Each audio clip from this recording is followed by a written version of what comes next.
You know, when I first arrived to mainland China, I didn't really have any expectations for this place. Probably because China was not so well presented in Russian media and social media on Russian TV at that time when I was young. We didn't have like any famous Chinese movies or famous mainland China TV stars or movie stars. But what we certainly had is Hong Kongian cinema, like this movies from Hong Kong.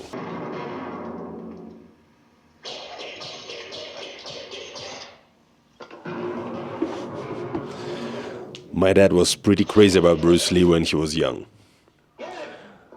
My grandma even told me that he tried to learn how to spin nunchucks by himself. He made his own nunchucks by sewing the shovel handles and connecting them with the metal chain. Yeah, and he was spinning these nunchucks standing on a chair in the living room under the ceiling lamp.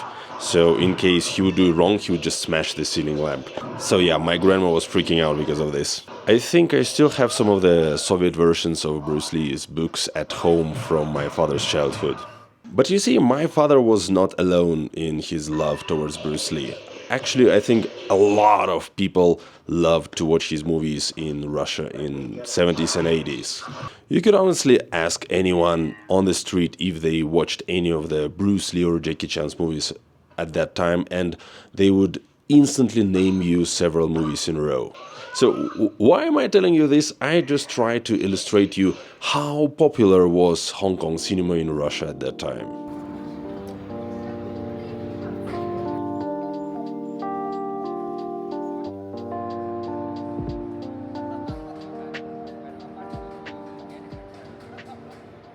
Guys, you see, in 2019 we've arrived to China for the first time, and several months after that we had to go to Hong Kong to deal with our visas.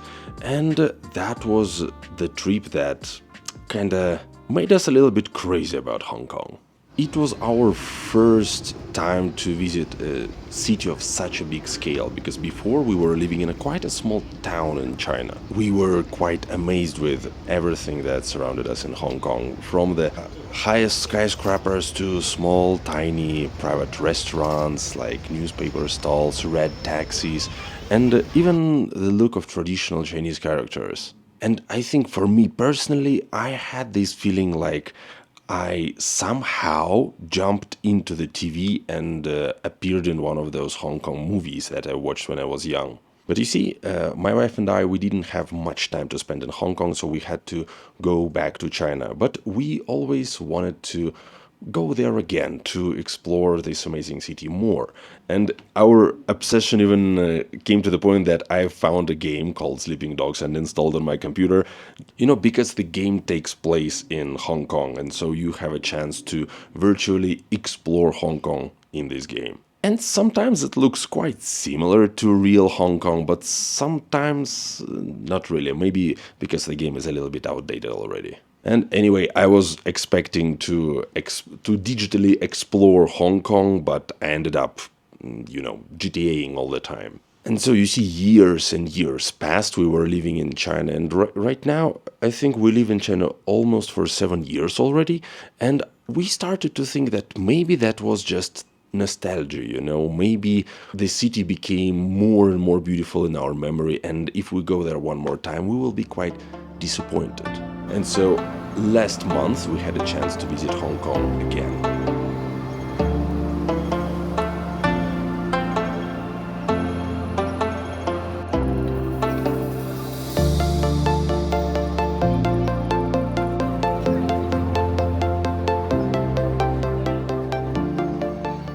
So guys, in this video I want to tell you about my impressions of Hong Kong in total first, and then I would love to do some comparisons between life in Hong Kong and life in China, because I've been living in mainland China for so many years already. And so you see, when we headed out to Hong Kong this time, we kind of had a very good start, because there was some sort of a cheat code that we used to make our trip a little bit cheaper. Basically, we found some people on WeChat. There are many WeChat groups for foreigners and for travelers, and these people were inviting all foreigners and people who are potentially interested in international business to visit some expos in Hong Kong. And so basically, in the short advertisement that we found in one of the WeChat groups, it was said that they will pay for the bus from Shenzhen or from Guangzhou to Hong Kong. Also, they give some money for lunch during the exhibition, and also they cover some of the costs that may incur during this trip, like around maybe 300 Hong Kong dollars. And in some cases, they even pay for the hotel, but not in our case because our trip was not so long. So guys, you see, we didn't only go to Hong Kong to travel, we also visited some exhibitions. That was pretty cool, and we got some of the money back. That was amazing in my opinion.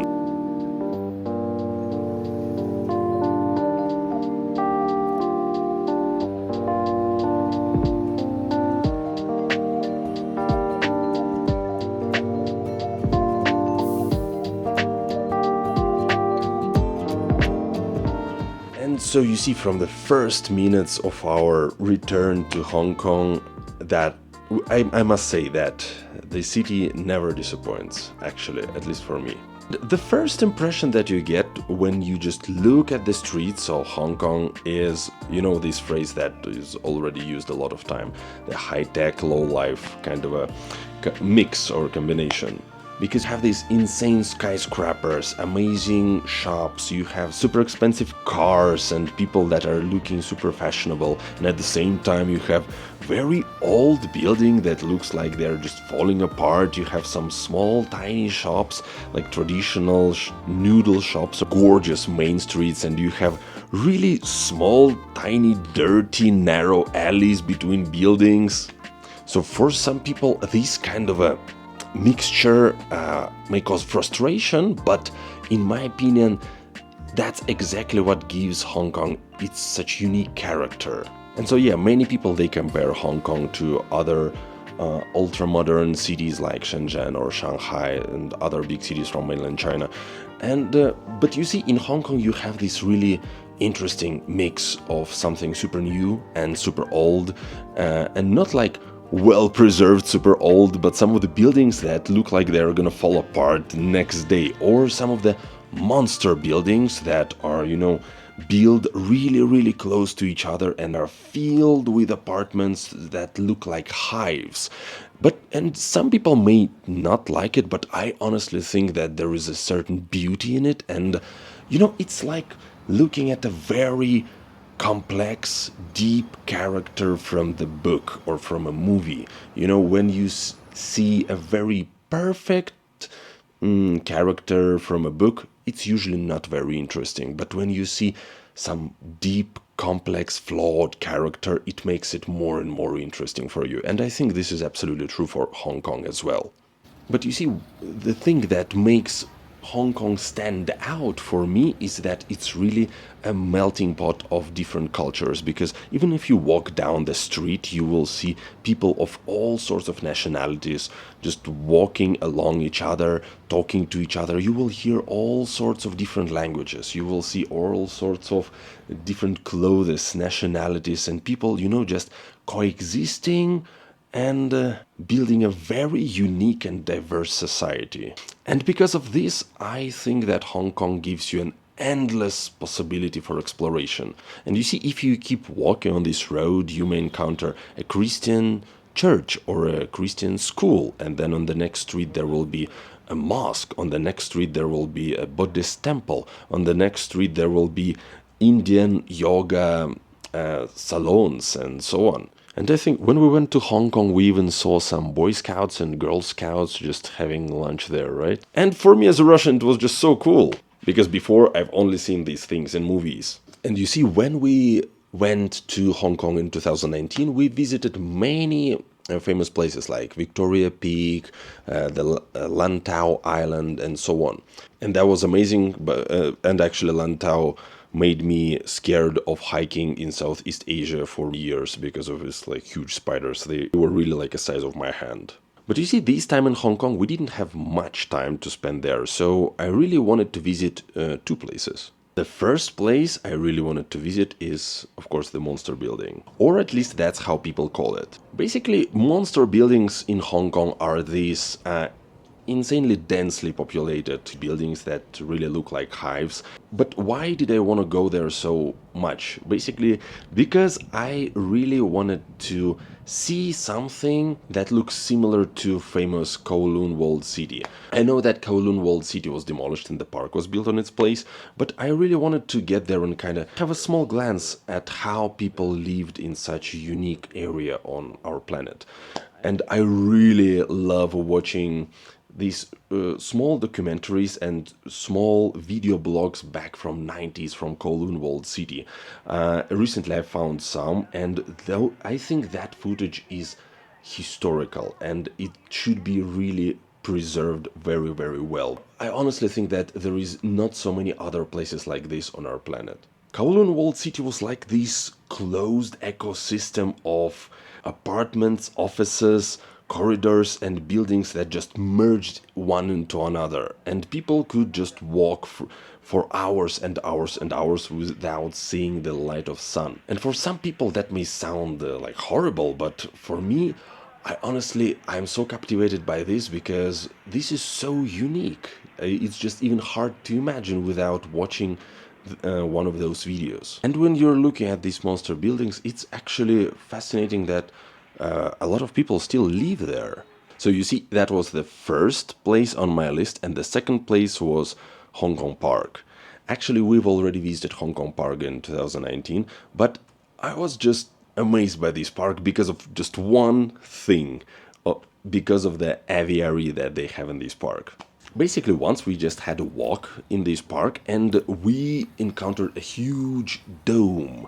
And we were just wondering, what is it? We decided to go in and take a look and discovered that under the dome there is a huge aviary with lots and lots of exotic birds. I don't know whose idea it was, but they made a whole ecosystem in this aviary, and lots of different species live there together. Like, there is one level of this aviary that is available for all tourists and all people who want to come in and take a look at the birds, and there is another level downstairs below on the ground where you can see these like huge birds, and some of them are the size of a dog. And the best thing about all these places in this park is that they're all free. Basically, you just come in here and enjoy yourself, take pictures of these birds, enjoy amazing park, and that's all for free. I think that's amazing. And probably once I get old, I'm already quite old inside, but once I get physically old, I'd love to move to Hong Kong just because of this park, because you can come here every weekend and yeah, enjoy these kind of places. Insane. So yeah, when we visited park, I was thinking that probably it is so amazing to get old and retire in Hong Kong, because there are so many places to explore like this park. I would love to be one of these older people to go there and take pictures of those birds. But you see, now we come to the point where I need to compare life in Hong Kong and life in mainland China. And here we have some things that made me reconsider my thoughts about retiring in Hong Kong.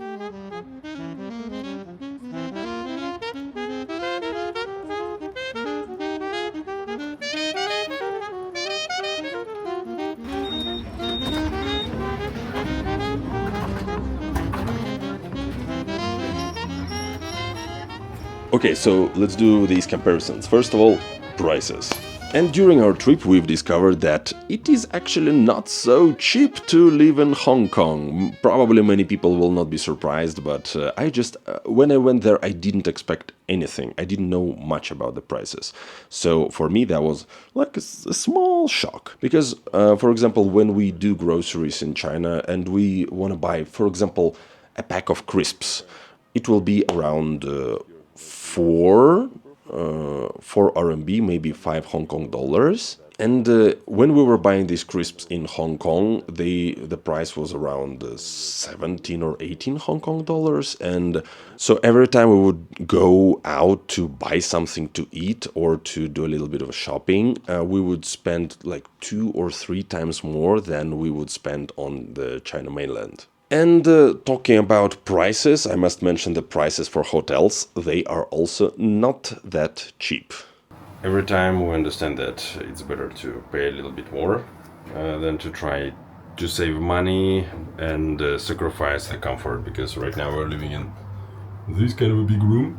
It's just one bed, bathroom, and something like a small table here.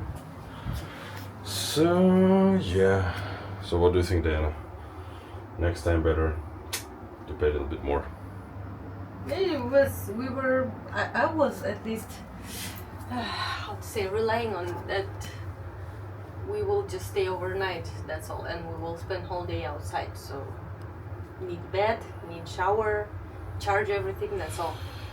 It is true, it is kind of our plan, but still it makes the whole stay not so comfortable. A little bit claustrophobic. Oh yeah, like the room is super tiny, and if you look in the window, yes, it's just the gap between two buildings. But I can't understand why the prices for hotels are higher in Hong Kong. You know, Hong Kong is a very limited space, so the price for every piece of land or every piece of like free space, of course, will be higher. Oh, and it brings us to the next point that I wanted to talk about, is the density of the population. Well, everybody knows that China has around 1.2 or 1.3 billion people living in mainland China. And I'm not sure about Hong Kong, but you see, as far as I know, Hong Kong is considered one of the most densely populated cities on planet. And you can kind of feel that, because usually when I go out on a street in China, I feel pretty comfortable. There is not that many people. First of all, because the streets are quite big and broad, and the second thing is because the cities have the ability to expand, because there is still much free land everywhere. While Hong Kong doesn't have this opportunity to expand so freely, but as far as I understand, there is like more and more people coming in Hong Kong and they want to live in Hong Kong. That's why when you go out on a street, almost at any time of day, there is like a lot of people everywhere. But I'm not complaining, that's just an observation. And you see all these people, they speak different languages, just like I said. And I remember before coming to Hong Kong, I heard some news that people who live in Hong Kong, like Hong Kongers, they don't really like to speak Mandarin, and they don't really like people who speak Mandarin. So I was quite curious about this, and if you are also interested in this, I made another video about it. You can find it here somewhere. So I'm not gonna stay on this topic, and we're gonna go on. And next thing I wanted to compare is, of course, Subway, because I don't know why, but people on YouTube are obsessed with Subways. Basically, I already made a video about Subways in China, and that they are all amazing, they are super efficient, they are clean, neat. Yeah, so basically it's super modern. And I really wanted to take a look at Hong Kong Subway. And I must say that it's actually almost the same. You can see all these digital screens that show you which trains are free and which trains are already occupied with people. Everything is very nice and clean, and all trains come on schedule, they're never late. And one difference that I've noticed is that, you know, in China, when you walk in the subway, you need to put your bag in a scanner. So they are going to scan it, make sure that you don't have anything dangerous with you, and then you can proceed and board on a train. Well, in Hong Kong, they didn't have these scanners. Basically, once you go through the tourniquet, like this thing that lets you in, I'm not sure, my English is very bad. But basically, once you get through this thing, you can just board on a train. Nobody checks your bags, nobody checks your pockets or anything. Yeah, you just freely get on a train, get off the train, and that's all. Oh, and when we were boarding on a train, yeah, that's one thing that I need to also mention about payments in Hong Kong. Basically, me and my wife, we had some difficulties with this. You see, as Russians, we don't have Visa banking cards. Well, maybe you've heard about this. And so we only have Chinese banking cards, and we have WeChat and Alipay accounts. And before going to Hong Kong, I asked many of my Chinese friends what do they use in Hong Kong to pay for all this stuff. And they say, oh, like Alipay and WeChat work in Hong Kong, we just pay for everything with WeChat and Alipay. I thought, wow, that's amazing, great. And so we went there, and we've discovered that as foreigners who don't have Chinese mainland ID, we cannot pay for anything using WeChat or Alipay in Hong Kong.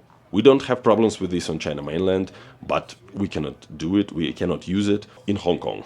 So basically we had to use our Union Pay banking cards to pay for everything, and they are not accepted everywhere. So sometimes if you go to the supermarket and you cannot pay with it, you need to find an ATM, get the cash, and then go and pay. So yeah, for us it was a little bit annoying, but it's fine.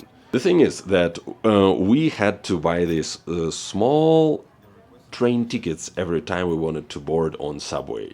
This whole thing with tickets was a little bit annoying, but I'm sure that everyone who starts to live in Hong Kong kind of solves these issues pretty quickly. So yeah, guys, basically that was all I wanted to say about our trip to Hong Kong and about my thoughts of Hong Kong from a person who lived in China mainland for such a long time. But still, I would say that probably life on mainland China is a bit more comfortable and cheap, but you see, it's just hard to compare. Both places are just so captivating and they have so many things to explore. So yeah, I'm really looking forward for the third trip. Alright guys, so these were my thoughts. Let me know in the comment section below what you think about it. Maybe you are from Hong Kong, you're listening to me and thinking, oh, everything he says is bullshit. Feel free to write it in the comment and yeah, let me know what you think. Thank you and see you in the next video. Bye.